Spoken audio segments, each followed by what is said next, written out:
আসসালামু আলাইকুম। আমন্ত্রণ বাংলা ভিশন সংবাদে আপনাদের সাথে আছি আমি পৃথা ইসলাম কনক। দুর্বৃত্তদের আগুনে নিহত ফেনীর মাদ্রাসা ছাত্রী নুসরাত জাহান রাফির ময়নাতদন্ত হবে আজ। এরপর স্বজনদের কাছে তার মরদেহ হস্তান্তর করা হবে। বিকেলে সোনাগাজীতে দাফনের কথা রয়েছে। ৫ দিন মৃত্যুর সাথে লড়াইয়ের পর গতকাল রাত ৯:৩০টার দিকে চিকিৎসকরা তাকে মৃত ঘোষণা করেন। মুহূর্তেই শোকের ছায়া নেমে আসে হাসপাতালে। এ সময় দোষীদের সর্বোচ্চ শাস্তি দাবি করেন স্বজনরা। গত ৬ এপ্রিল আলিম পরীক্ষা দিতে সোনাগাজী ইসলামিয়া ফাজিল মাদ্রাসা কেন্দ্রে গেলে কৌশলে পাশের ভবনের ছাদে ডেকে নিয়ে নুসরাতের শরীরে কেরোসিন ঢেলে আগুন ধরিয়ে দেয় দুর্বৃত্তরা। এতে তার শরীরের ৮৫% পুড়ে যায়।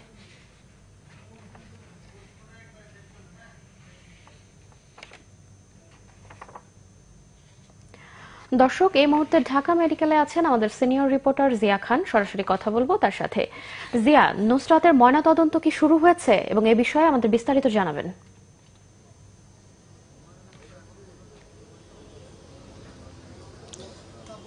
ধন্যবাদ কনক। আপনার মাধ্যমে দর্শকদের জানিয়ে দিচ্ছি, ফেনীর মাদ্রাসা ছাত্রী নুসরাত জাহান রাফি গতকাল ঢাকা মেডিকেল কলেজ হাসপাতাল বার্ন ইউনিটে চিকিৎসাধীন অবস্থায় তিনি মারা গেছেন। ৬ এপ্রিল তার পরীক্ষা চলাকালীন সময় তার উপর কেরোসিন ঢেলে আগুন জ্বালিয়ে দেওয়া হয়েছিল তাকে হত্যার উদ্দেশ্যে, এবং তারপর থেকে ওই দিনই তাকে ঢাকা মেডিকেল কলেজ হাসপাতাল বার্ন ইউনিটে ভর্তি করা হয়। এবং হাসপাতালে উনি এতদিন রাফি প্রায় মৃত্যুর সাথে পাঞ্জা লড়ে গতকাল রাতে ৯:৩০টার দিকে তিনি মারা যান, এবং তার মরদেহ ইতিমধ্যে ঢাকা মেডিকেল কলেজ হাসপাতালে মর্গে নিয়ে আসা হয়েছে ময়নাতদন্তের জন্য। কিছুক্ষণ আগে রাফির বাবা আবু মুসা আমাদের সঙ্গে কথা বলেছেন। তিনি আমাদেরকে জানিয়েছেন যে এই ঘটনার জন্য যারা দায়ী তাদের তিনি দৃষ্টান্তমূলক শাস্তি দাবি করেছেন। পাশাপাশি তিনি প্রধানমন্ত্রীর কাছে সহযোগিতা কামনা করেছেন যাতে এই ধরনের ঘটনায় আসামিরা যাতে দৃষ্টান্তমূলক শাস্তি পায় এবং কোনো ফাঁকফোকরদের যেন বেড়ে যেতে না পারে। এবং প্রধানমন্ত্রীকে উনি ধন্যবাদ জানিয়েছেন রাফির খোঁজখবর নেওয়ার জন্য এবং চিকিৎসার জন্য সর্বাত্মক সহযোগিতা করার জন্য। এবং এর আগে ঢাকা মেডিকেল কলেজ হাসপাতালে এসেছিলেন মানবাধিকার কমিশন চেয়ারম্যান কাজী রিয়াজুল হক। তিনি আমাদের সঙ্গে কথা বলে তিনি জানিয়েছেন যে এই ধরনের ঘটনায় উদ্বেগ প্রকাশ করেছেন এবং আশঙ্কাজনক হারে এই নারী এবং শিশু নির্যাতন বেড়েছে বলেও তিনি আমাদেরকে জানিয়েছেন। এবং এই ধরনের আইন বাংলাদেশে রয়েছে, নারী এবং শিশু নির্যাতন আইন রয়েছে, কিন্তু আইনের প্রয়োগ ঠিকমতো হচ্ছে না বলেও তিনি আমাদেরকে জানান। পাশাপাশি আসামিদেরকে গ্রেফতার পর দৃষ্টান্তমূলক শাস্তি না হওয়ায় এই আসামিরা বেপরোয়া হয়ে যাচ্ছে এবং এই ধরনের ঘটনা একের পর এক বেড়ে যাচ্ছে বলেও তিনি আশঙ্কা প্রকাশ করেন। এবং তিনি আরেকটা বিষয় মানবাধিকার কমিশন চেয়ারম্যান বলেছেন যে যাতে দৃষ্টান্তমূলক আসামিদের শাস্তি এই ধরনের ঘটনায় দেয়া নিশ্চিত করার জন্য একটি আইন, কঠিন আইনের একটি আইন প্রয়োগ করার জন্য এবং সেই আইন তৈরির জন্য তিনি সরকারের কাছে সুপারিশ করবেন।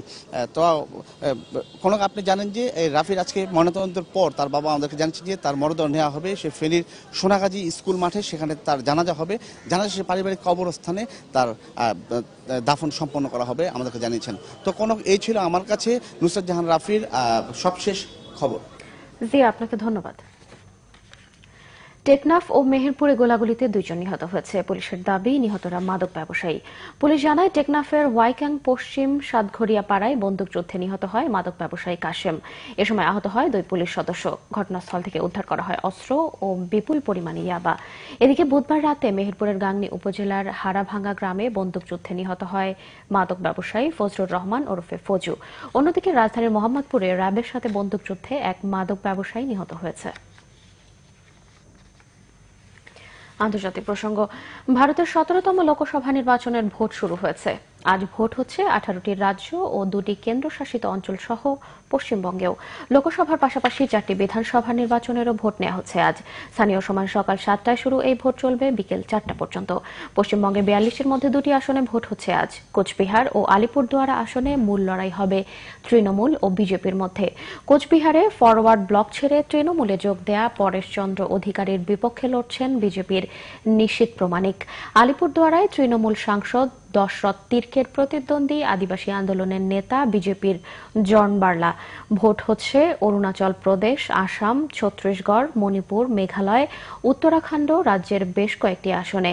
৭ দফার লোকসভা নির্বাচনের ভোট শেষ হবে ১৯ মে।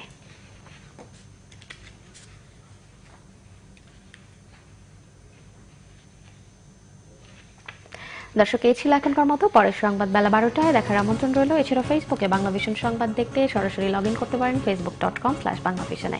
এতক্ষণ সঙ্গে থাকা ধন্যবাদ সবাইকে।